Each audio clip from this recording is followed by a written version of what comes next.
I'm Justin Davis, and this is Drone Camps RC.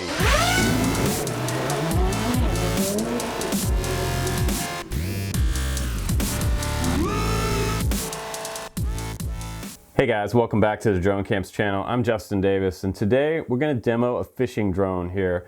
This is something that just came to me last week, and I got pretty excited about it because I'm from Cape Hatteras, North Carolina, home of some of the world's best surf fishing and offshore fishing. Right out of Hatteras Village, you can get charters. All kinds of boats are down there at Odenstock and Hatteras Marina. But this one is going to be something that you can use right off the beach. You can run your line out as far as you have line. You probably don't have line as far as this one will fly out and drop your hook. It also has a quick release mechanism on the bottom. You could get a 12-ounce sinker on the bottom of this guy and fly it straight out past the breakers and get to the deep water with your line. And that's what's really important about this one. The second important feature is that it does have a built-in camera on here. So you can look down at the water. You could literally see a school of fish from this screen right here, and you could drop your hook right in the school if you wanted to. You can see everything from the air. It's really, really nice. It's kind of like having your own airplane above the water. Really, really cool. It also has built-in DJI software, which is another great feature of this drone. DJI software is known around the world to be very, very reliable. And the next coolest thing about this one is the fact that for guys that don't really want to get into too much tech, this is going to be really easy because you don't have to have a cell phone and hook up Wi-Fi and all that crap. All you have to do is turn everything on here and it just works. And that's what I like the most about this, is that you can take this out, set it up within 10 minutes and have it up in the air and have your bait out past the breakers in about 10 minutes time total. So the battery also lasts close to 20 minutes. So imagine how many casts you can get out of one battery. And the included battery is twice the size of what you'd see on the typical DJI drones like a Phantom 4. You have a 4S battery in the Phantom 4, and this one's rocking a 6S battery. So it's quite a large battery. The weight of this drone is very, very heavy, so you can actually fly it in quite a bit of weather and quite a bit of wind. You don't want to fly it in any more than something like 25 miles an hour, probably twice the weight of the DJI Phantom 4 out there. So it's going to handle weather a lot better. But let's go ahead now and let's take a look at the Poseidon a little closer up on the bench, and then we'll take you out to the beach for some real-time testing of this new Poseidon drone. Now, just to show you guys on the bench right here, before we get started looking at the Poseidon, I just wanted to show you a side-by-side example of something like the popular DJI 4 Phantom Pro right here next to the Poseidon. This thing is gigantic compared to a Phantom, so you can see how there would be a huge difference in flying this one in all types of weather conditions versus this one. This one just doesn't get away with as much, and you don't have a quick release mechanism on the bottom of these. They're great for 4K video, but for anything beyond that, it's really not convenient for something like surf fishing. And the Phantom 4 Pro is also not waterproof and not weather resistant. And also a close-up of these two motors next to each other. Look at the size of the Phantom 4 motor next to the Poseidon motor. This thing is absolutely a beast. Now here's a little side view of those motors, and you can see this one's a regular thread and it spins back, and it's a self-tightening prop on the Poseidon, whereas this one is sort of a half spin down and click into place. It's a little different setup. Now check out the size difference between the Phantom 4 Pro prop right here, this is all plastic, and the Poseidon prop. This is 9.5 inches long right here. And it's also all plastic with a plastic core. Now the Poseidon prop is all carbon fiber, and that's a difference from plastic to carbon. Why did they do these carbon? Well, the Poseidon is a pretty heavy drone, and for heavier, more industrial type drones, you need a prop that's going to be carbon fiber, mainly because you have way less flex in the prop at high speed, and it's a much more rigid design. It's not going to give as much, so it's going to give you a really solid, stable performance on a larger and heavier drone. It's just not going to break on you quite as easily. Now, a plastic prop would not be good on something like the Poseidon because you get a lot of flex like you see here, and under that kind of weight load, you want something that's going to be more rigid and less prone to breaking on you while you're flying the drone. And while this is a 9.5 inch prop, this is a 13 inch prop, so quite a bit larger here. And it's pretty easy to put the props on. You see this little arrow right here, you have one on each arm, and this one's going in the counterclockwise direction, so that tells me that this one goes on clockwise. I just put it right over top of the motor, and I wait till it's level, and I spin the prop clockwise and it comes to a stop, just gently tug on it just a little bit, put a little bit of pressure on there, and now you're good to go. Because while the prop is spinning in this counterclockwise direction, it's actually tightening it on the motor threading. And not only do we have huge motors and 13-inch props on here, we also have 40 amp ESCs on each arm for powering these motors. And just underneath the GPS canopy inside here, you have a NASA version 2, and it's all updated to the latest and greatest flight software from DJI. You also have a 10-channel receiver located just in front of the NASA version 2. And like I was saying before, this drone flies about a mile away, so that's about 1,500 meters. That's pretty far out there to go and look around for fish while you're in the air. And on the very top of this canopy, you can see these pressure release valves right here. This just lets some airflow go through, and it's a one-way valve, so you're not going to get water back inside the drone. Now, what's special about this camera versus the DJI Phantom to me is the fact that this is running real-time 5.8 video back to your monitor right on your radio. You don't have to worry about your smartphone being compatible with this camera or your tablet. You don't have to email us and ask us how can it hook up or what software do I need. You don't need any software, any computer to get this running. All you do is plug in the battery and it automatically sends that signal back to your monitor that's right on your radio included with the Poseidon. So I think that's the biggest benefit of this. The second biggest benefit is the fact that since this is not a Wi-Fi camera, this is going to have a better, higher frame rate and more real-time look at the water. If you're trying to see waves going by and you're trying to see things over the ocean in real time, this is going to be your best bet. Another big benefit of this camera is that it is housed inside this metal housing. This is not the actual camera itself. This is just the metal enclosure that the FPV camera is sitting inside. There's also a piece of glass right here which you can wipe off periodically, maybe put a little bit of Rain-X on that to keep some of the water and moisture off your real-time view. And this camera's resolution is 700 TVL, so a pretty nice real-time view coming back to your monitor. Now, another benefit for this application is there's no moving parts under here, no motors to keep clean, keep the salt water off of. This camera is also tiltable, so if you hold onto it, you can shoot straight ahead just like this, or you can push it down all the way down to a satellite type of shot. So if you want to fly over the water and look directly down at the water, you have that option with this drone as well. Now, I'm giving you guys a little bird's eye view of this release mechanism and this pin system we have right here. All it is a servo right here with this aluminum arm and this little pin that runs through this U-hook right here. You can get a pretty large size hook or anything up inside there. It is about a 1/2 inch inside there, and it will carry up to 2.6 pounds for your payload on the bottom of this quad. It's pretty industrial. It's a pretty big sinker you can lift. Just about any size sinker you want to take out over the surf, you can. Some of the biggest sinkers I've seen people use are like a 12-ounce sinker, and it will absolutely carry a 12-ounce sinker. Now, even though the Poseidon is pretty large, the props do come off, and the landing gear are also removable for transport. Now, you guys are looking at the transmitter that comes along with it. It's set up in mode 2, so you have throttle right here, up, down, and you have yaw left and yaw right. Over here you have roll axis, and you have pitch forward and backwards, so forward and backwards flight. Now, if the drone's facing you from the rear, this is going to be left, this is going to be right.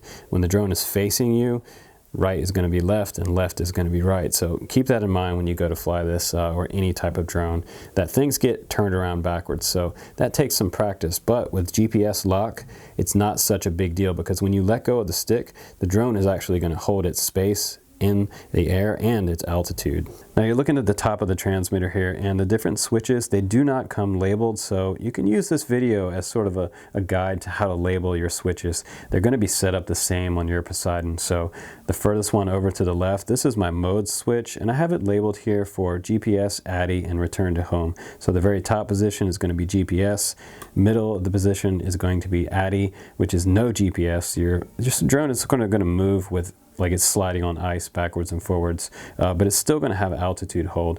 And RTH at the very bottom is return to home. So if everything goes wrong, just switch it down to return to home, and the drone should fly back and land itself on the ground. The next switch over to the right is IOC, but you don't have to use this. This is all the way off at the top position. In the middle is course lock. At the very bottom is home lock. And I suggest reading up on these different modes as well. These are advanced modes. Now, the one for the far right, this is drop switch. This is for your release mechanism to release your hook off the drone. Very top position is locked, so the pin's going to be through the mechanism. all the way down is going to let the servo activate and release the hook. Now, if you want to take it even further, they also include DJI data link along with this Poseidon. Now, this is really nice because you can get real-time telemetry back to your iPad. Ground station only works with the iPad, so you will have to have some type of data connection as well, because it'll show you Google Maps in a real-time view of the environment you're in, wherever you're flying. So if you wanted to do a preset course, you can tap on the screen and you can use the map to do a predetermined flight course. So you can go out over the water autonomously and fly a flight route. Really, really nice. You also have other features like tap fly and auto takeoff and auto land, like a lot of other modern DJI drones have. Now, once you have the Bluetooth data link plugged into the battery that comes with it, go ahead, open up your iPad, turn on Bluetooth, and go back out and download DJI Ground Station on your iPad. Once it opens up, it's going to scan and look for your controller. And once it finds it, it'll go ahead and link up just like this. And it's going to tell you what mode you're in up at the top left. So you have tons of telemetry on screen here.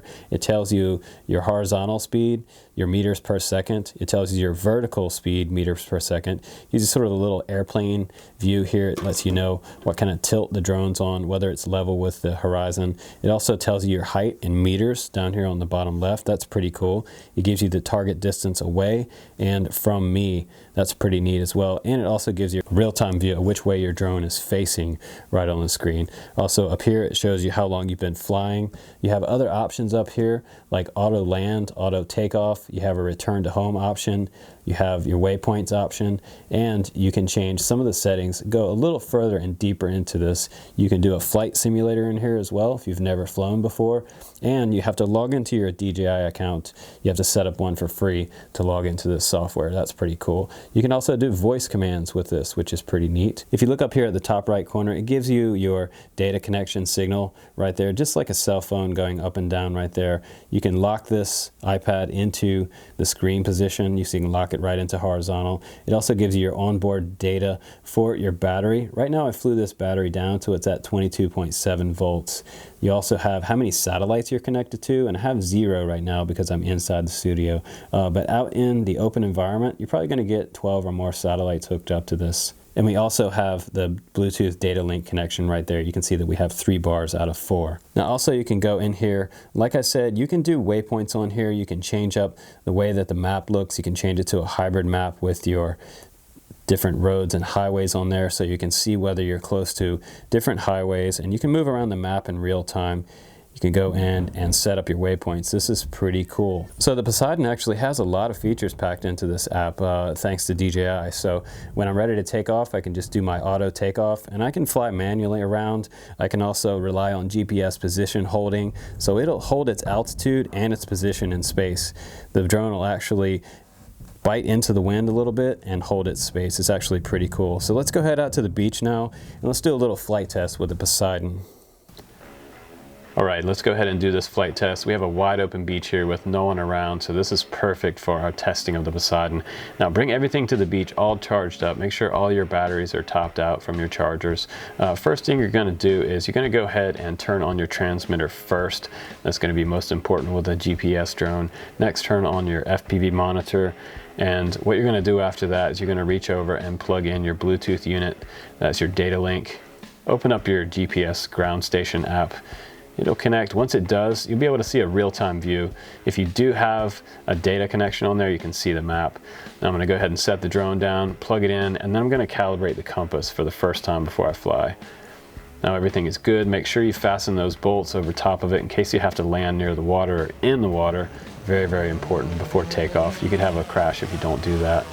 So I'm going to go ahead and take off here, and I'm just feeling it out for the first time. The weight on this quad is pretty heavy. So you definitely don't want to fly this over top of people's heads like swimmers or surfers or anybody on the beach. Absolutely important. Now I have a real-time view here. You can check this out. This is pretty cool. I can see really well into the water. And on really nice days like this one especially, the water's super green down there. I can see anything moving down there. This is kind of like the ultimate fish finder. So school of bluefish or whatever. I can definitely see that coming from this monitor, this real-time view. And I can record what I'm seeing on the camera as a backup, just in case I had a crash or something went wrong, which is really nice. Or you can just record your flights for fun. That's also cool. This drone, close to the water, I'm not worried about it, mainly because it does have that waterproof shell around it. And it handles any kind of spray quite well. When you get it home, you can rinse off the motors or pour some sort of fresh water right over top of the motor. It will not hurt it, but don't get it on your servo mechanism underneath the drone itself. That's kind of important to keep that nice and dry, unless you have the little dome apparatus that goes around the bottom of it. But you wouldn't want to land this in the water directly with your servo on the bottom, because it could possibly short it out, unless we find out from the manufacturer otherwise that it's a waterproof servo. So that's just going to be my recommendation to you guys. Now, it can get in pretty close, and I'm not too worried. You're not going to fry this servo. You can see a little bit of static there because I was getting kind of far away, but it does have a nice definition to the camera. So here I'm back in closer, and pretty happy about the way it performed. It performed way better than I was expecting. I thought that it might be acting a little bit erratic, or kind of acting funny, or maybe just not fly that good, but it was really, really fast out over the water and in front of me. I mean, this thing probably does 40 miles an hour easy on a forward tilt in GPS mode or ADI mode. Either way you fly it, it's definitely going to be a fast drone if you want it to be. Or you can let go of the sticks and it'll come to a solid hover just like this and hold its position and altitude, and that's pretty important for certain situations. Now, with no prop guards, obviously, with carbon fiber props, you want to be sure there's no dogs or animals around when you're coming in to land this, because it can be pretty nasty for an animal or if it hits somebody. So be extra careful with this one. It's a pretty big drone, but it does the job that it's set out to do, it is supposed to do. The quick release mechanism works perfect, and I can highly recommend this one. I had an awesome time with this. So I appreciate you guys hanging out with me at the beach today. Thanks for checking out the Poseidon. I'm Justin Davis. And you guys, I'm gonna unplug this one and go home and charge it back up. See you on the next one.